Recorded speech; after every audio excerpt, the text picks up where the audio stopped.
All right, transmission oil fill and reassembly part one. The interesting bit about this session was filling the transmission oil. So it went pretty much as I had hoped and predicted. I basically undid the fill bolt and took it out. I ended up not cutting the hole in the heat shielding to the driver's footwell.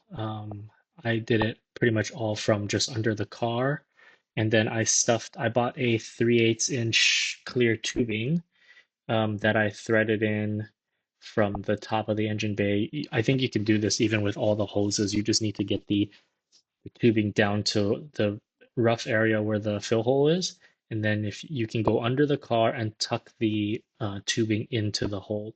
Now you want to make sure you tuck the tubing a good ways in because if you don't, what happened with me was as I was filling so you put a funnel at the top of the hose and then you fill it with transmission oil and it goes in. I didn't tuck it all the way in good the first time, and I started seeing just tiny drips of oil come out already, and that might trick you into thinking that the oil is completely filled. It started dripping at around, I think I filled it around 500 milliliters, and it started dripping. I thought, oh, that seems a little bit low. So I took a look, I took the tubing out, and I checked the fill level with my finger, and it didn't seem like it was filled all that high. So I put the tubing back in. This time I tucked it in more, and it stopped dripping as I filled more oil. So really, you want to tuck it in good and fill it until like you get a good glob, a good stream of oil coming out of the fill hole before you know that it's fully filled. I think I ended up using about 1.6 liters or so of oil. I used a full liter, and then I had about 600 milliliters left in another container. Um, so I think probably the right amount is about 1.5 because the amount of oil that came out was probably maybe 100 or 200 milliliters. Then you just pull the hose out, and then you tighten up the fill hole. Make sure you don't tighten it too much in case you need to open it in the future to change out the oil.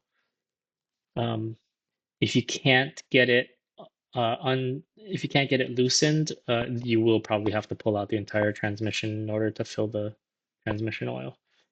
And then the rest of the session was just reassembling parts back onto the engine. So I did the starter motor and I torqued it.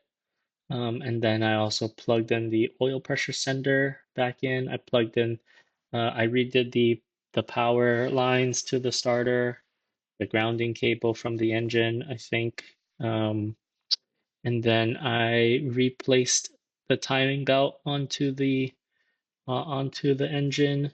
And then I also did the radiator, attached the radiator back to the chassis, and then I did all three of the oil pipes between the radiator, the dry sump, and the engine. The oil pipes are kind of tricky, again, as they were the first time. And it seemed like my routing is a little bit different this time because of the way the pipes bent were a little bit different. I think it'll still work fine, but I don't think I got the original routing. Um, I'm hoping one more session, maybe two more, and the car will be back to being able to be started. So we will see.